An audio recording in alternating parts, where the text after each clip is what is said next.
দোয়া এটা মুমিনের একটা অস্ত্র, দ্বীনের স্তম্ভ, আসমান এবং জমিনের নূর।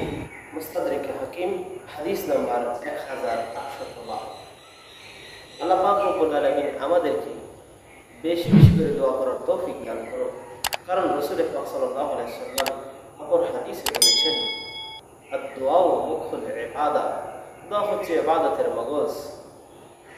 আল্লাহ পাক রব্বুল আলামিন এর কাছে যদি আমরা দোয়াই না করি, তাহলে আমাদের ইবাদতের মগজ থাকলো কোথায়? মানুষের যেমন মাথার মগজ থাকে, ওই মগজ ছাড়া, মাথার ব্রেন তথা মগজ ছাড়া মানুষের দেহে কোনো মূল্য নেই, মূল্যহীন দেহ। অনুরূপভাবে দোয়া ছাড়াও ইবাদত মূল্যহীন। তাই আমাদের অবশ্যই দোয়া করতে হবে। রাসূল পাক সাল্লাল্লাহু আলাইহি ওয়াসাল্লাম আমাদেরকে শিক্ষা দিয়েছেন।